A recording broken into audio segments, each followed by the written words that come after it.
ہماری آج کی تقریر یوم پاکستان 14 اگست کے حوالے سے کیا ہم آزاد ہیں اور پاکستان میری پہچان ہے کے موضوع پر ہوگی۔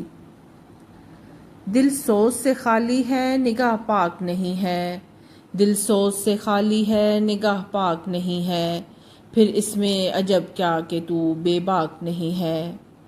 جناب صدر اور ارباب علم و دانش، السلام علیکم ورحمۃ اللہ وبرکاتہ۔ میں دور حاضر کا ایک ایسا طالب علم ہوں کہ جس کا ننھا سا دماغ فرقہ پرستی میں الجھ چکا ہے۔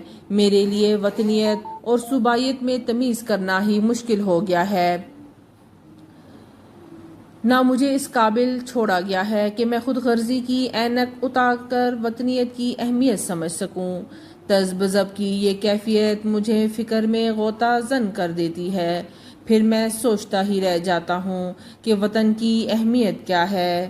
جواب دل کے نہا خانوں سے خود بخود نکلتا ہے کہ پاکستان ہی میری پہچان ہے، پاکستان ہی میری پہچان ہے۔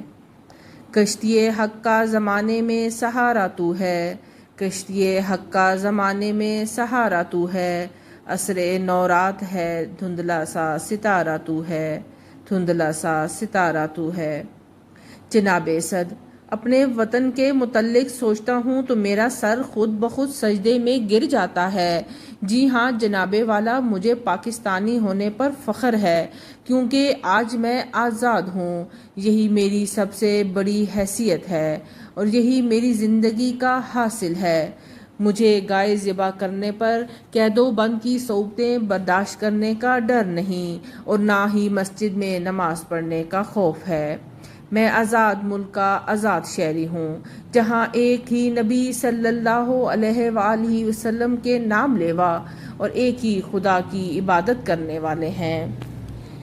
جناب صدر، میری سوچ آزاد، لب آزاد، قلم آزاد اور ہاتھ آزاد ہیں۔ اب دیکھنا یہ ہے کہ ہمیں آزادی کے وقت ورثے میں کیا ملا۔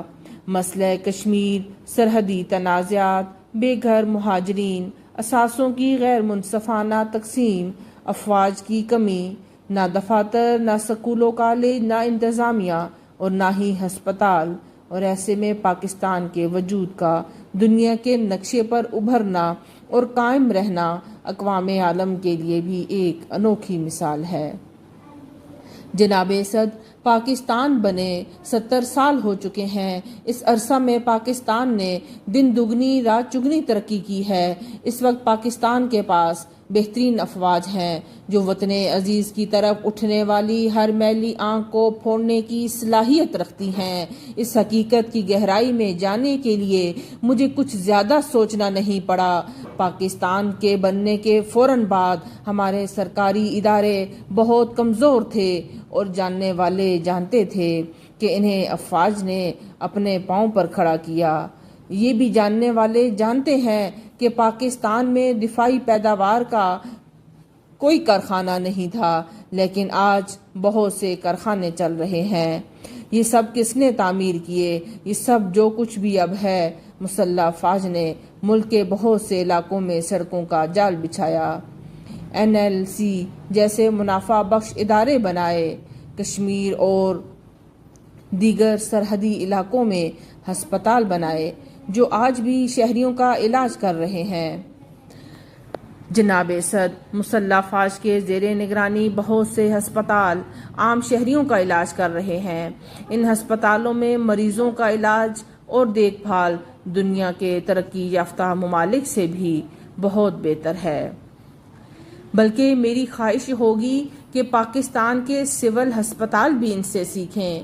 لاہور میں بننے والا نیا ہسپتال مسلح افواج کی مہارت کا منہ بولتا ثبوت ہے۔ تعلیمی محاذ پر مسلح افواج کا کردار روز روشن کی طرح عیاں ہے۔ مسلح افواج کے کئی تعلیمی اداروں میں عام شہری بھی تعلیم حاصل کر رہے ہیں اور یہ ادارے دنیا کی بہترین علمی درسگاہوں میں شمار ہوتے ہیں۔ پاکستان میں وہ تعلیمی ادارے جو افواج پاکستان کی زیر نگرانی چل رہے ہیں معیار کے لحاظ سے بے مثال ہیں۔ غرض یہ کہ پاکستان پر جب بھی جس وقت بھی مصیبت آئی مسلح فوج 10 قدم آگے ہی رہی، 10 قدم آگے ہی رہی۔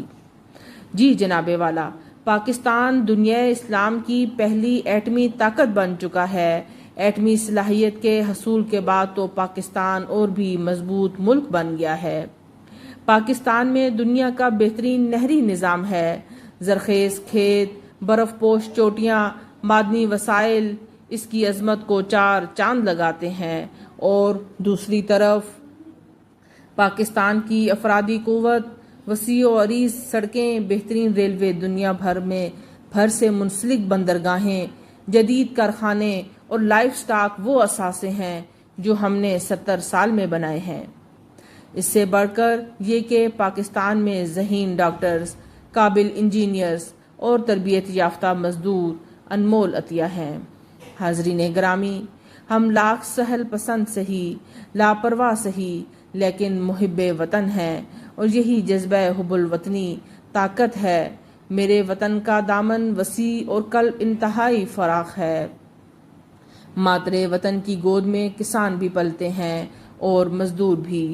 ضرورت اس بات کی ہے کہ ہم یاس و ناامیدی کے مصنوعی بحران سے نکلیں اور تعمیر وطن میں اپنا کردار ادا کریں، نئی نسل کے دلوں پر اس تاریخ کو رقم کریں جو ہمیں ورثہ میں ملی ہے۔ آخر میں ان جذبات کے ساتھ آپ سے اجازت چاہوں گی۔ اے ارض وطن، اے ارض وطن، کیا بتائیں تجھے کس طرح بنایا ہم نے، تیری مٹی میں لہو اپنا ملایا ہم نے، تیری مٹی میں لہو اپنا ملایا ہم نے، خود زمیں بوس ہوئے تجھے اٹھایا ہم نے، خود زمیں بوس ہوئے تجھ کو اٹھایا ہم نے، پاس جو کچھ تھا سب تجھ پہ لٹایا ہم نے، پاس جو کچھ تھا سب تجھ پہ لٹایا ہم نے۔ جزاک اللہ، شکریہ۔ اگر آپ کو یہ ویڈیو پسند آئی ہو تو ویڈیو کو لائک اینڈ شیئر کیجیے اور چینل کو سبسکرائب کیجیے۔ اللہ حافظ۔